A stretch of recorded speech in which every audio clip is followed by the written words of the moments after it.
सृष्टि में एक समय ऐसा आया जब असुरराज बलि ने अपने पराक्रम, तपस्या और दान से तीनों लोकों पर अधिकार कर लिया। देवता पराजित हो चुके थे, स्वर्ग सूना था, धरती भय में थी। लेकिन राजा बलि कोई साधारण असुर नहीं था। वो दानवीर था, वो धर्म को मानता था और जो भी याचक उसके द्वार आता वो कभी खाली नहीं लौटता। फिर भी उसकी सफलता के साथ उसके भीतर अहंकार धीरे धीरे बढ़ने लगा। देवताओं ने भगवान विष्णु से प्रार्थना की। विष्णु ने कहा, इस बार अधर्म का अंत शक्ति से नहीं, विनय से होगा।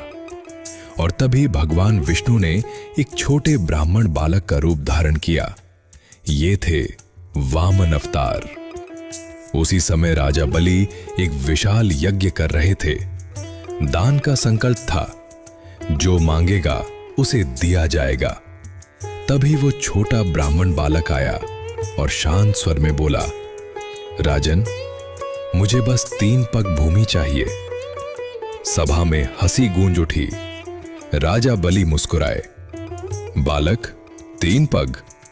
पूरी पृथ्वी ले लो। गुरु शुक्राचार्य ने चेताया, राजन, यह साधारण बालक नहीं है। पर बलि ने कहा, यदि स्वयं भगवान याचक बनकर आए हों तो दान से पीछे हटना मेरे लिए अधर्म होगा। और बलि ने संकल्प ले लिया। जैसे ही संकल्प पूरा हुआ, वामन का रूप बदलने लगा। पहला पग पूरी धरती नाप ली, दूसरा पग पूरा आकाश। अब तीसरे पग के लिए कोई स्थान नहीं बचा। वामन ने शांत स्वर में कहा, राजन, अब तीसरा पग कहां रखूं?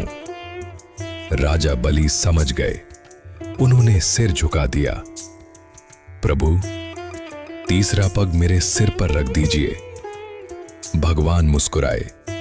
उन्होंने तीसरा पग रखा और बलि पाताल लोक चले गए।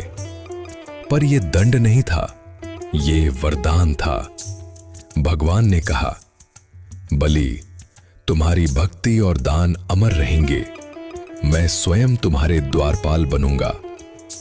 और तभी सृष्टि ने यह सत्य जाना, अहंकार से पाया गया वैभव क्षणिक होता है, पर विनय से किया गया समर्पण शाश्वत होता है।